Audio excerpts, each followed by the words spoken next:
हम लोग class 10th 2025 के मैथ के ऑब्जेक्टिव का अध्ययन करेंगे, जिसमें से 100% क्वेश्चन आपके एग्जाम में आएगा ही आएगा। ठीक है, तो वीडियो को अंत तक जरूर देखिए, बहुत ही इंपॉर्टेंट क्वेश्चन लिए हैं और ये सब इंपॉर्टेंट क्वेश्चन है और प्रीवियस ईयर का ही क्वेश्चन है, तो ये आएगा ही। ठीक है, चलिए इसमें देखते हैं। देखिए इसमें क्वेश्चन नंबर 18 में दिया हुआ है, हम इसमें गेस करके क्वेश्चन को लिए हैं। सभी चैप्टर से क्वेश्चन आपको देखने को मिलेगा और बहुत ही इंपॉर्टेंट केवल पूछा हुआ क्वेश्चन मिलेगा, तो इसको एक बार ज़रूर आप लोग देख जाइए। देखिए 18 नंबर क्वेश्चन में दिया हुआ है 5 + 3 √2 1 है, तो देखिए ये क्या हो जाएगा, अपरिमेय संख्या हो जाएगा। ठीक है, चलिए फिर, और ये क्वेश्चन 2019 में पूछा हुआ है। 19 नंबर क्वेश्चन में निम्नांकित में से कौन अभाज्य संख्या नहीं है, तो देखिए इसका सही उत्तर ऑप्शन नंबर सी हो जाएगा √25, क्योंकि इसका वर्गमूल 5 हो जाएगा और ये परिमेय संख्या हो जाएगा। √31 जो है ये भी अभाज्य होगा, √13 भी अभाज्य होगा और √7 भी अभाज्य होगा। 20 नंबर क्वेश्चन में निम्नलिखित में से कौन परिमेय संख्या है, तो इसका सही उत्तर हो जाएगा ऑप्शन नंबर सी, क्योंकि √2 से √2 कट जाएगा तो बचेगा क्या, 2, और यही परिमेय संख्या हो जाएगा। बाकी ये सब इस टाइप का अगर क्वेश्चन देखने को मिल जाए तो ये सभी अपरिमेय संख्या हो जाएंगे। 21 नंबर क्वेश्चन में है अपरिमेय संख्या का दशमलव प्रसार होगा, तो इसका सही उत्तर हो जाएगा ऑप्शन नंबर बी, अशांत। ठीक है, यहाँ अपरिमेय पूछा हुआ है, दिया हुआ है कि मस ए बी का ए बी गुने लस ए बी बराबर होगा। तो देखिए अगर किसी दो संख्याओं का मस और लस दे तो क्या हो जाएगा, ऑप्शन नंबर सी ए गुने बी हो जाएगा। ठीक है, चलिए फिर आगे वाला क्वेश्चन हम लोग देखेंगे। फार्मूला ही होता है पहली संख्या, ठीक है, गुने दूसरी संख्या बराबर एलसीएम गुने एचसीएफ। तो ये मस यानी एचसीएफ दिया हुआ है, ठीक है, और ये लस एलसीएम दिया हुआ है, तो किसके बराबर होगा एलसीएम गुने एचसीएफ, तो पहली संख्या यानी ए गुने बी के बराबर। तो इसका right answer option number C हो जाएगा। चलिए फिर 23 नंबर क्वेश्चन में दिया हुआ है, इसमें निम्नांकित में से कौन परिमेय संख्या है, तो इसका सही उत्तर ऑप्शन नंबर बी हो जाएगा। यहाँ इसको काट दीजिएगा तो क्या बचेगा, केवल 2, और इस टाइप का क्वेश्चन देखने को मिल जाए तो ये अपरिमेय संख्या हो जाएगा। निम्नांकित में से कौन अपरिमेय संख्या नहीं है, अपरिमेय संख्या नहीं है मतलब परिमेय संख्या पूछ रहा है, तो पाई भी अपरिमेय संख्या होता है, √7 भी अपरिमेय हो जाएगा, और सी में √5 √2/√5 है, ये भी क्या हो जाएगा, अपरिमेय। तो लास्ट में जो डी बचेगा यही तो परिमेय संख्या होगा। ठीक है, यानी यह परिमेय संख्या नहीं है तो परिमेय होगा, तो सही उत्तर ऑप्शन नंबर डी हो जाएगा।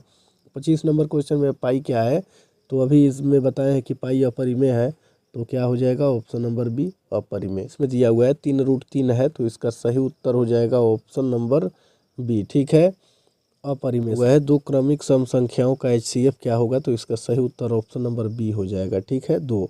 28 नंबर क्वेश्चन को देखेंगे, दो परिमेय संख्याओं के बीच अधिकतम कितनी परिमेय संख्या हो सकती है, तो इसका सही उत्तर हो जाएगा ऑप्शन नंबर डी, अनंत। यानी दो परिमेय संख्याओं के बीच में अधिकतम कितनी परिमेय संख्या होगी, तो अनंत होगी। 2/2 गुने 2/5 का दशमलव प्रसार होता है, तो देखिए इसका दशमलव प्रसार शांत होगा। ठीक है, चलिए फिर आगे वाला क्वेश्चन हम लोग देखेंगे, क्योंकि 2n गुने 5m का रूप का है ये, तो ये क्या हो जाएगा, शांत हो जाएगा। 31 नंबर क्वेश्चन में 2 या 2 से अधिक अभाज्य संख्याओं का मसा होगा, तो इसका सही उत्तर हो जाएगा 31 का ऑप्शन नंबर ए, 1।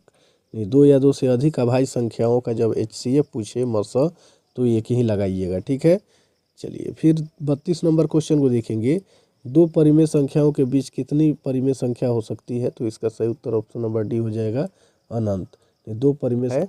यूक्लिड विभाजन एल्गोरिथ्म दो धनात्मक पूर्णांकों के निम्न में से किसे परिकलन करने की तकनीक है, तो देखिए यूक्लिड विभाजन एल्गोरिथ्म के द्वारा केवल एचसीएफ निकलता है, मसा निकलता है। ठीक है, में अभी -2 दिख रहा है, तो यहाँ लिखेंगे अल्फा प्लस बीटा का मान, अल्फा प्लस बीटा का मान चिन्ह बदल के सिंगल प्लस लिखेंगे, और इस एक्स के आगे कोई भी अंक नहीं है, तो इसका उत्तर यही हो जाएगा 2। ठीक है, option number B.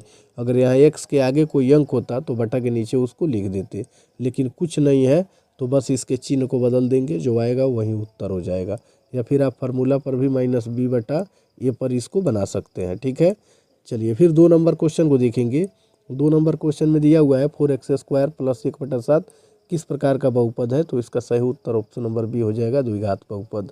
3 number question में है, यदि अल्फा तथा बीटा बहुपद x² + 7x + 12 के शून्यक है, तो अल्फा प्लस बीटा का मान, देखिए फिर अल्फ़ा प्लस बीटा का मान पूछ रहा है, तो अल्फ़ा प्लस बीटा का मान यहाँ क्या करना है, बी का मान प्लस में 7 है तो केवल -7 लिख देना है, और इसके आगे कुछ नहीं है तो कुछ लिखना ही नहीं है। तो इसका सही उत्तर ऑप्शन नंबर ए हो जाएगा -7। चलिए फिर 4 नंबर क्वेश्चन को देखेंगे। 4 नंबर क्वेश्चन में दिया हुआ है द्विघात बहुपदों के शून्यकों की संख्या होती है, तो इसका सही उत्तर ऑप्शन नंबर ए हो जाएगा 2 नंबर क्वेश्चन में। यदि बहुपद पी एक्स बराबर x square minus 2x plus 5 के शून्य का ए बी हो तो ए गुने बी का मान होगा। तो देखिए ए गुने बी यानी अल्फ़ा गुने बीटा का मान हो जाएगा आपका सी बट्टा ए। तो सी का मान कितना है 5, तो लिखेंगे 5, और ए का मान कुछ नहीं दिया है तो 1 है, और 5 में 1 से भाग देंगे तो क्या हो जाएगा 5। तो इसका सही उत्तर ऑप्शन नंबर ए हो जाएगा। चलिए फिर 6 नंबर क्वेश्चन को देखेंगे। 6 नंबर क्वेश्चन में दिया हुआ है यदि अल्फ़ा बीटा द्विघात बहुपद x square minus 5x plus 7 के मूल हो तो 1 बटा अल्फ़ा प्लस 1 बटा बीटा का मान होगा। तो यहाँ सबसे पहले हम करेंगे अल्फ़ा प्लस बीटा का मान निकाल लेंगे, कितना होगा +5 होगा। अभी बताए हैं कि यहाँ जो बी का मान रहेगा उसके चिन्ह को बदल के लिख लेना है, और इसके आगे एक्स स्क्वायर के आगे यहाँ कुछ नहीं है तो उसको कुछ नहीं लिखना है। फिर अल्फ़ा गुने बीटा का मान आपका यहाँ निकल जाएगा कितना, सी बटा ए, यानी सी का मान है 7, ठीक है, और ए का मान कुछ नहीं है तो भाग यहाँ अगर 1 नीचे बटा 1 लेके भाग देते हैं तो भी 7 ही आएगा, तो इसको केवल 7 लिख लेंगे हम, ठीक है। अब इसको हल कर देंगे, 1 बट्टा अल्फ़ा प्लस 1 बट्टा बीटा बराबर होगा अल्फ़ा बीटा, और यहाँ आपका हो जाएगा बीटा प्लस अल्फ़ा, ठीक है। अब यहाँ अल्फ़ा प्लस बीटा का मान हो जाएगा 5, अल्फ़ा प्लस बीटा का मान कितना है 5, तो यहाँ 5 लिखेंगे, और अल्फ़ा गुने बीटा का मान कितना है 7, तो नीचे 7 लिखेंगे, 5 बट्टा 7 हो जाएगा, ठीक है। देखिए 5 बट्टा 7 हो जाएगा, यहाँ इसमें दिया हुआ है 5 बट्टा 7, ऑप्शन नंबर बी में दिया हुआ है, ठीक है। चलिए फिर 7 नंबर क्वेश्चन को देखेंगे। अल्फ़ा तथा बीटा द्विघात बहुपद इतना के मूल्य है, तो फिर उसको ऐसे ही बनाना है जैसे 6 नंबर क्वेश्चन बताए हैं, उसको भी ऐसे ही आपको बना लेना है। तो यहाँ अल्फ़ा प्लस बीटा का मान, अल्फ़ा प्लस बीटा का मान यहाँ चिन्ह इसको बदल के लिखेंगे -2 हो जाएगा, और अल्फ़ा गुने बीटा का मान हो जाएगा केवल 3, ठीक है। लास्ट वाला है, यहाँ अगर कोई अंक रहेगा तो बट्टा के नीचे लिखेंगे, कुछ नहीं है तो केवल लास्ट वाला सी का मान लिख देंगे, ठीक है।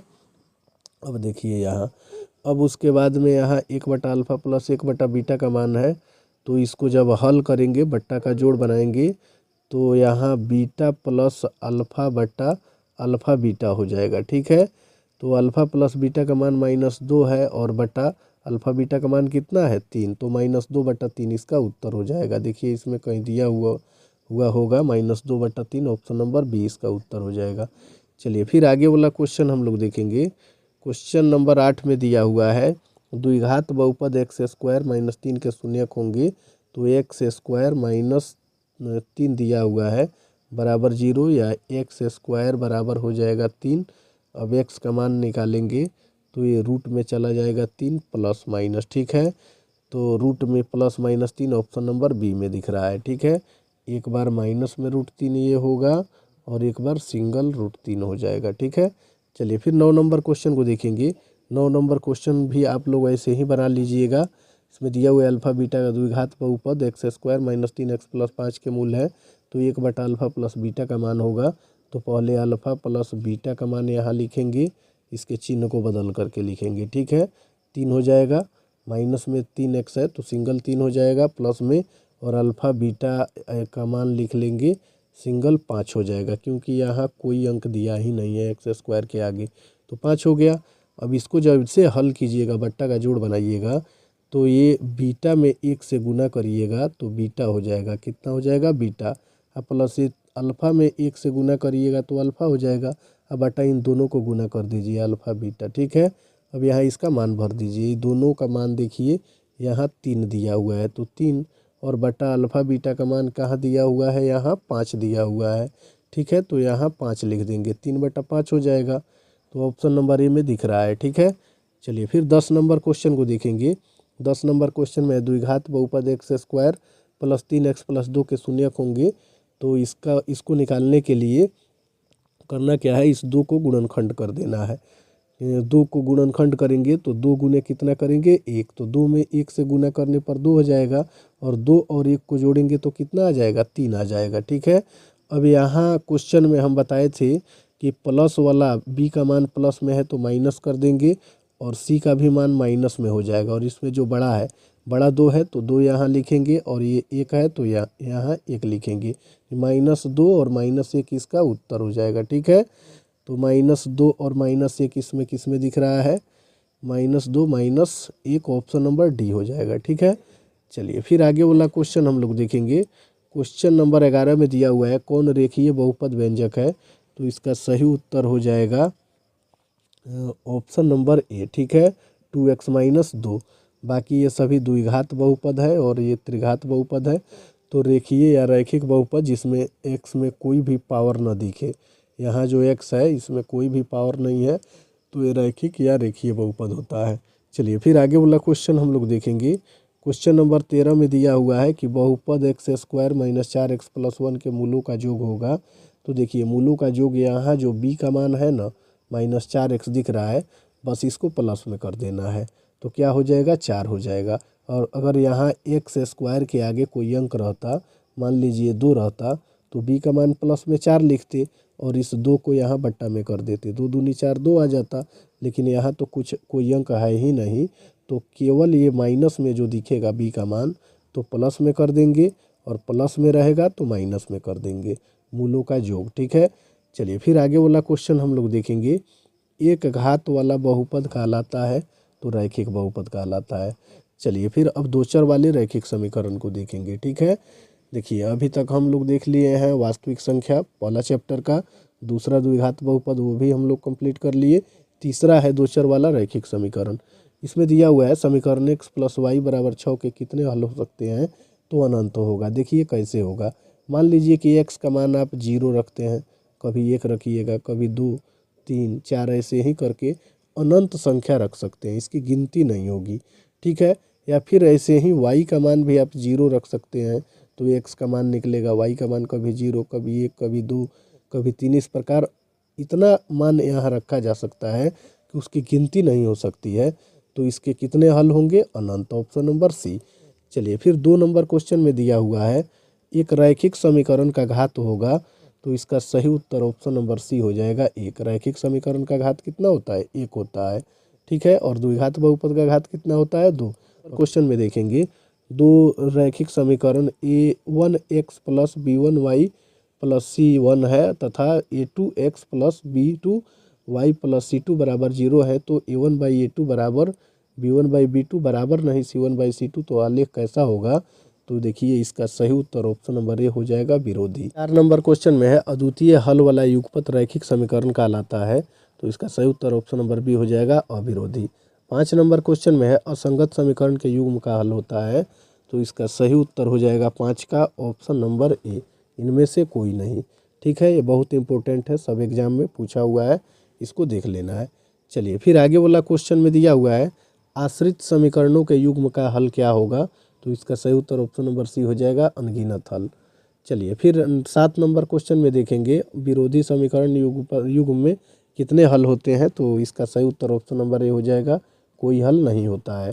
आगे वाला क्वेश्चन में दिया हुआ है युग्म समीकरणों 2x + y = 6 और 4x - 2y = 4 का हल, तो इसको भी हम लोग हल कर लेंगे, लिखेंगे a1/a2 बराबर 2 बट्टा कितना होगा 4, ये a1 है और ये a2 4 है, तो इसको काटेंगे तो 2 एकम 2 2 दूनी 4 यानी 1/2 आ जाएगा।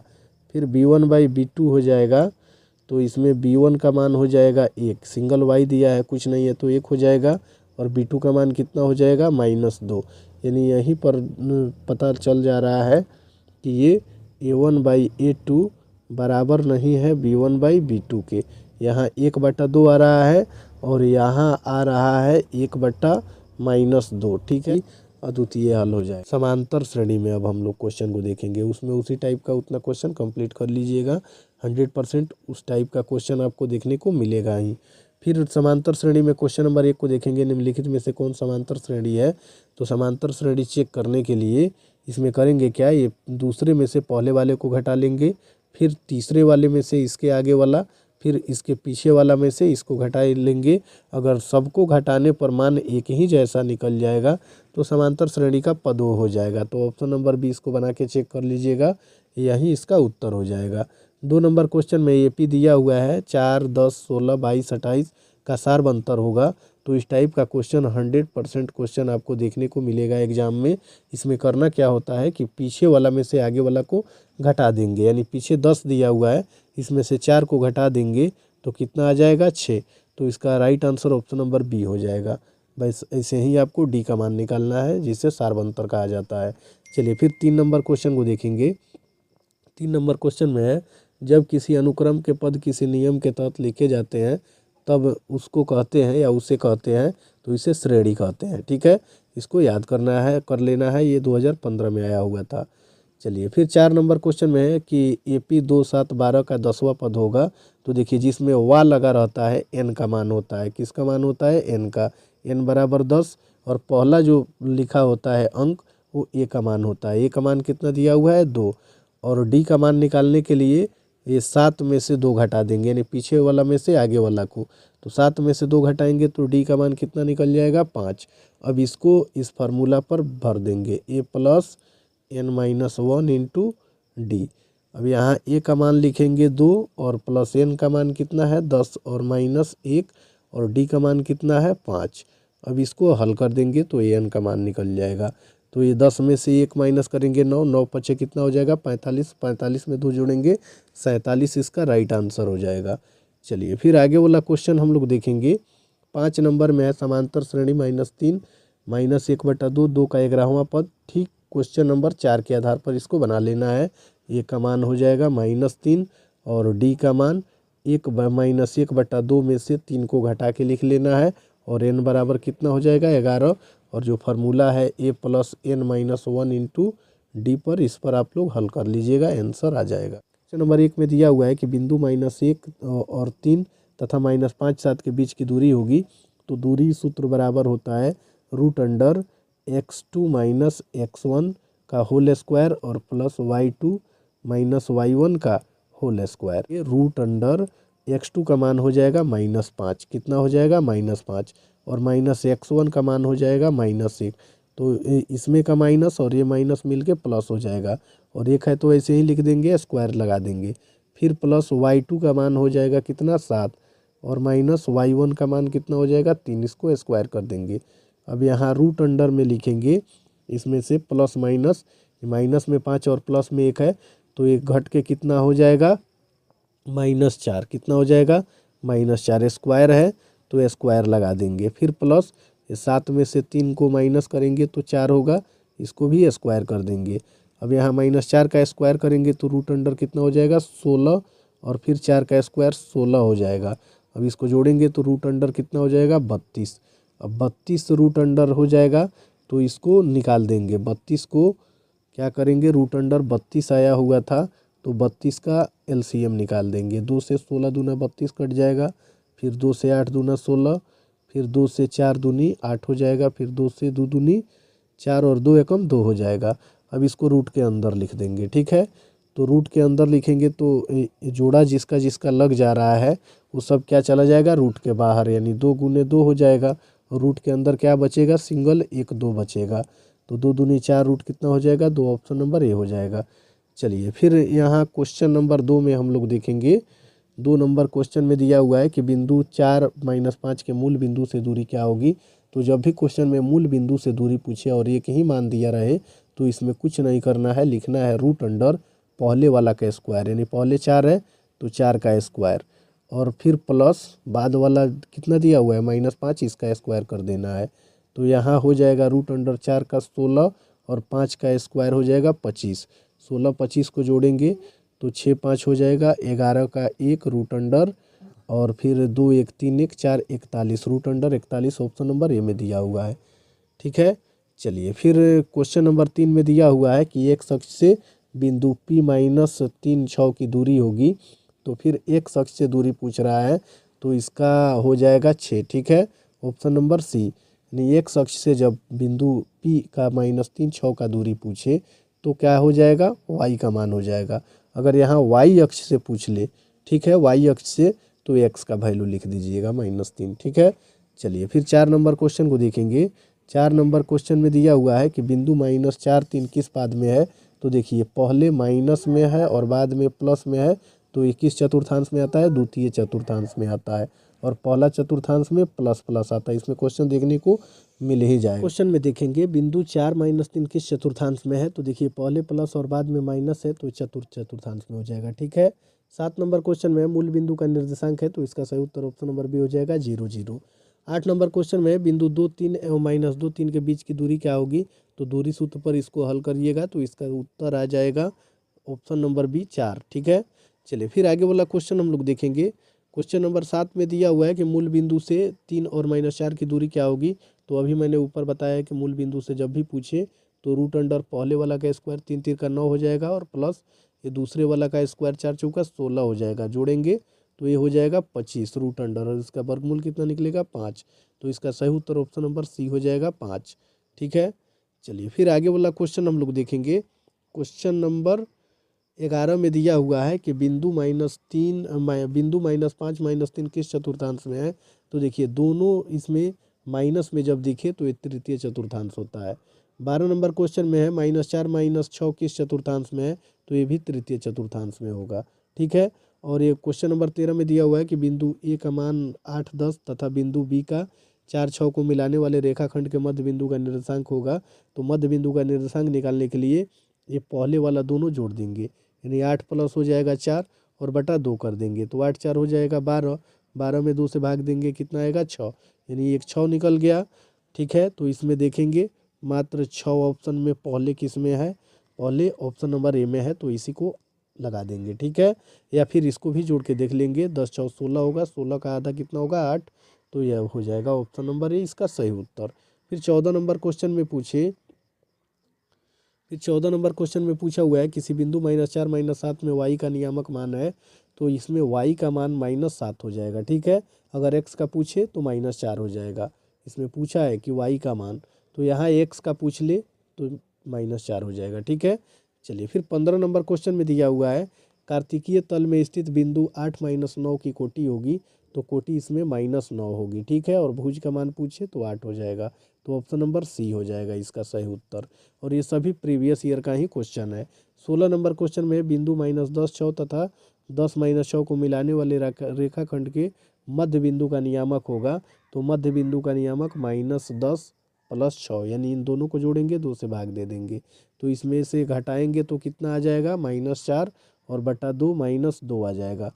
तो -2 इसमें दिख रहा है ऑप्शन नंबर डी में। ठीक है, पहले देखिए -2 आया था, -2 किसी में नहीं है, पहले किस में है, डी में, ऑप्शन नंबर, तो डी ही इसका उत्तर हो जाएगा। चलिए फिर 17 नंबर क्वेश्चन को देखेंगे। इसमें दिया हुआ है y अक्ष पर स्थित किसी बिंदु x का नियामक होगा। तो y अक्ष पर किसी बिंदु x का नियामक होता है 0। अगर x अक्ष पर y का पूछे तो भी 0 हो जाएगा। 18 नंबर क्वेश्चन में बिंदु 2 3 एवं 4 1 के बीच की दूरी होगी। तो दूरी सूत्र से इसको हल कर लीजिएगा। ठीक है, और ऑप्शन नंबर शायद ए ही इसका सही हो जाएगा, 2√2 इकाई। चलिए फिर 19 नंबर क्वेश्चन में दिया हुआ है कि बिंदु -3 -5 और बिंदु 0 4 के बीच की दूरी होगी। तो इसको भी दूरी सूत्र पर हल कर लीजिएगा। इसका आंसर भी ऑप्शन नंबर सी शायद निकल जाना चाहिए।